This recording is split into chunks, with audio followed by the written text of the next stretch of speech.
오늘 성경 말씀은 디모데후서 4장 1절에서 5절입니다. 디모데후서는 사도 바울이 마지막으로 쓴 편지입니다. 순교의 순간이 다가오고 있음을 직감하면서 썼다는 점에서 유언과도 같은 편지라고 할 수 있습니다. 바울은 디모데와 그가 맡아 사역하는 교회 공동체에 편지를 보내어 너는 말씀을 전파하라. 때를 얻든지 못 얻든지 항상 힘쓰라. 범사의 오래 참음과 가르침으로 경책하며 경계하며 권하라 라고 당부하였습니다. 여기서 너는 말씀을 전파하라 라는 이 명령은 중대한 명령인데 바울의 상황과 본문을 살펴보면 그 중대성이 잘 드러납니다. 이 시간 이 말씀이 중대한 이유에 대해 몇 가지 살펴보겠습니다. 첫째, 이 명령은 바울이 순교하기 직전에 쓴 마지막 편지의 마지막 부분에서 결론적으로 전하는 명령이라는 점에서 중대합니다. 사도 바울은 디모데에게 마치 유언처럼 너는 말씀을 전파하라 라고 명하였습니다. 사도 바울은 주후 67년경 로마에서 순교한 것으로 알려져 있습니다. 그러하기에 이 말씀은 그의 생애 마지막에 디모데에게 주는 명령이라는 점에서 가볍게 들을 수 없는 것입니다. 바울은 유언처럼 전하는 이 명령을 통해 디모데에게 강력히 순종을 요구하고 있습니다. 둘째, 이 명령은 34년에 걸쳐 말씀을 전파한 경험을 가진 복음 전도자의 입에서 나온 명령이기 때문에 중대합니다. 바울은 주 33년경 다메섹 도상에서 회심한 것으로 추정되는데 그 시기가 맞는다면 순교를 몇 달 앞둔 이 시점까지 약 34년간 예수 그리스도의 복음을 전파한 것입니다. 34년이나 했으면 이제 충분히 오래 했다고 생각할 수도 있을 것입니다. 그러나 바울은 지난 34년 동안 말씀을 전파하다가 순교하게 된 지금 상황에서도 자신이 그동안 해왔던 것처럼 말씀을 전파하라고 디모데에게 명령한 것입니다. 이것은 말씀을 전파하는 일이 그만큼 소중하다는 것을 말해줍니다. 셋째, 바울의 삶에 동반된 고난이 이 명령의 중대성을 강조합니다. 바울은 말씀을 전파하면서 수없이 고난을 당하였습니다. 자기가 당한 고난을 고백하는 고린도후서 11장 23절부터 27절을 보면 정말 어마어마합니다. 그는 수고를 넘치도록 했고 옥에 갇히기도 하고 매도 수없이 맞으며 여러 번 죽을 뻔 위기를 맞았습니다. 40에 하나 감한 매를 5번 맞고 3번 태장으로 맞으며 한 번은 돌로 맞고 3번 파선하면서 위험을 당했습니다. 수고하고 애쓰면서 여러 번 잠도 자지 못한 상태로 줄이고 목마르며 굶거나 헐벗었습니다. 그러다가 지금은 말씀을 전파하다가 사슬에 매인 상태로 깊은 감옥에 갇혀 있습니다. 곧 자신을 순교의 제물로 내어놓아야 하는 상황이 되었습니다. 언제 목이 잘려 죽을지도 모르는 불안한 상황에서 보통 사람은 두려워하고 떨 것입니다. 그런데 바울은 그런 상황에서 너는 말씀을 전파하라 라고 하였습니다. 그러하기에 사도 바울이 위대한 것입니다. 복음 전파 때문에 그 혹독한 고난을 수없이 겪음에도 불구하고 바울은 여전히 너는 말씀을 전파하라 라고 하였습니다. 이것은 결코 가벼운 권면이 아닙니다. 계속해서 오늘 본문 5절 그러나 너는 모든 일에 신중하여 고난을 받으며 전도자의 일을 하며 내 직무를 다하라. 여기서는 고난을 받으라고 말하며 디모데를 고난 속으로 부르고 있습니다. 솔직히 그 누구도 고난을 받고 싶어하는 사람은 없을 것입니다. 어떻게 하면 고난을 피하고 싶은 것이 인간의 본심이라 생각합니다. 그런데도 사도 바울은 오히려 고난을 받으라고 하며 디모데를 고난으로 초대하고 있습니다. 왜냐하면 그 길이 생명의 길이기 때문입니다. 예수님을 위해 고난을 받는 것이 복된 일이기 때문입니다. 더욱이 사도 바울은 1장 8절에서는 그러므로 너는 내가 우리 주를 증언함과 또는 주를 위하여 갇힌 자 된 나를 부끄러워하지 말고 오직 하나님의 능력을 따라 복음과 함께 고난을 받으라 라고까지 하였습니다. 즉 고난마저도 멈추게 할 수 없고 그 일을 위해서라면 고난을 기꺼이 감당하게 할 만큼 가치 있는 것이 바로 말씀을 전파하는 일이라는 것입니다. 우리는 이와 같은 고난과 순교의 상황에서도 너는 말씀을 전파하라 촉구하는 바울의 명령을 보면서 이 말에 담긴 중대성을 새삼 깨닫게 됩니다. 넷째, 4장 1절은 너는 말씀을 전파하라 라고 명령하기 전에 서론에 해당하는 부분인데 바울은 여기서 말씀 전파가 얼마나 엄중한 명령인가를 잘 보여주고 있습니다. 4장 1절 하나님 앞과 살아있는 자와 죽은 자를 심판하실 그리스도 예수 앞에서 그가 나타나실 것과 그의 나라를 두고 엄히 명하노니. 이렇게 말한 후 바울은 너는 말씀을 전파하라 라고 명령하였습니다. 이것은 곧 말씀을 전파하라 라는 바울의 명령은 하나님 앞과 살아있는 자와 죽은 자를 심판하실 그리스도 예수 앞에서 주어질 만큼 엄중한 명령이라는 것입니다. 그러므로 이 명령을 받은 사람은 반드시 하나님과 예수 그리스도 앞에서 이를 수행해야 한다는 것입니다. 왜냐하면 심판하실 그리스도 앞에서 주어진 명령인 만큼 이 명령을 지키느냐 안 지키느냐도 심판의 대상이 될 것이기 때문입니다. 말씀을 전파하라고 명령하셨는데 안 하면 죄가 됩니다.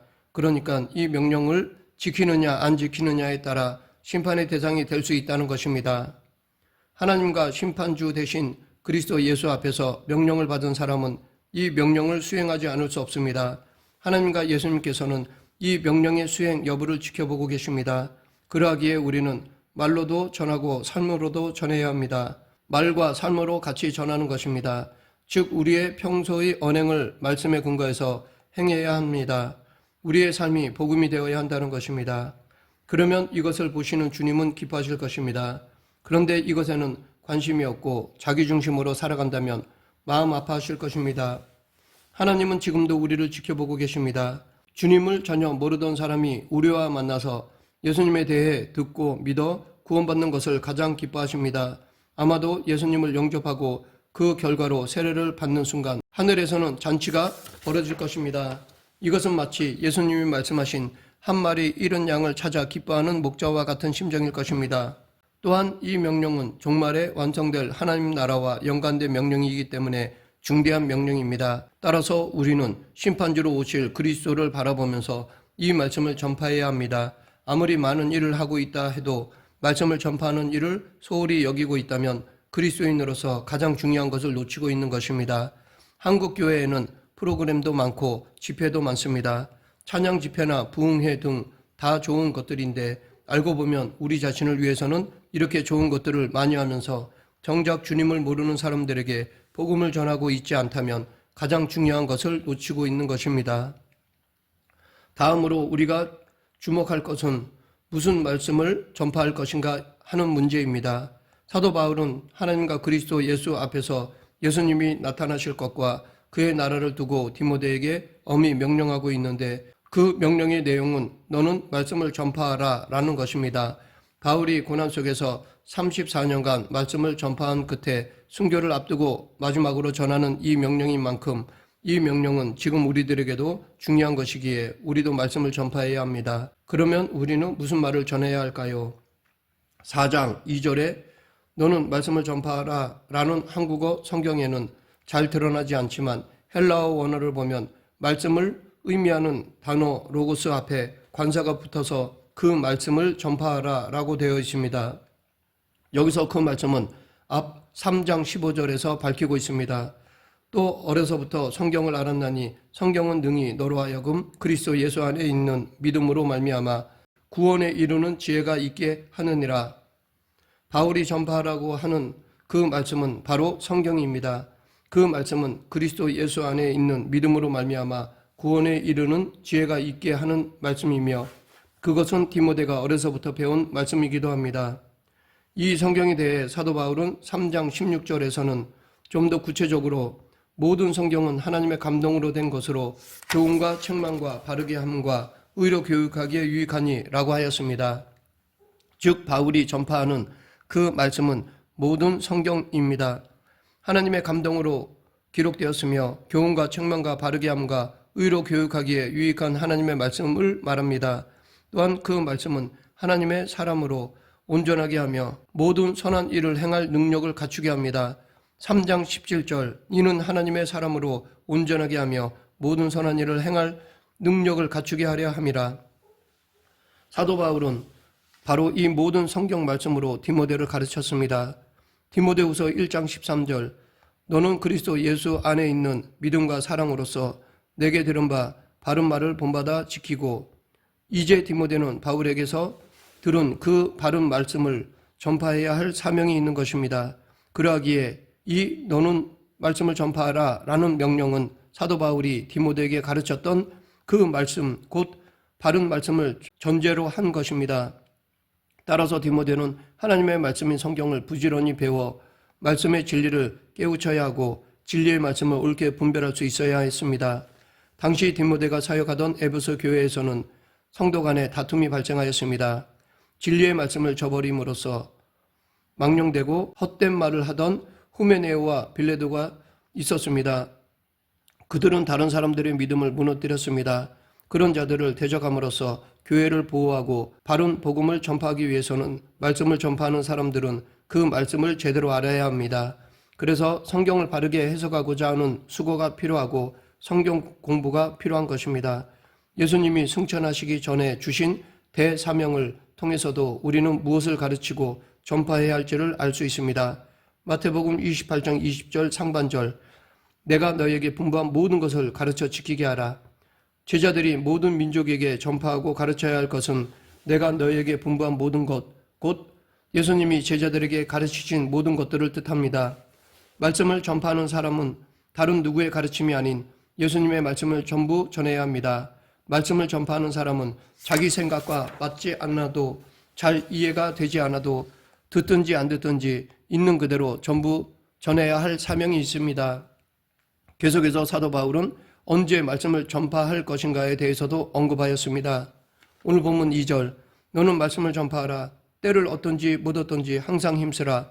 범사의 오래 참음과 가르침으로 경책하며 경계하며 권하라. 여기서 바울은 때를 어떤지 못 어떤지 항상 힘쓰라고 말하는데, 이것은 말씀을 전하기에 좋거나 나쁠 때를 가리지 말고 말씀을 전파하라는 것입니다. 이 말씀은 또한 말씀을 전파하는 자라면 어떤 상황에서든지 말씀을 전파할 준비가 되어 있어야 함을 암시하기도 합니다. 복음을 전하기에 상황이 좋지 않을 때도 있습니다.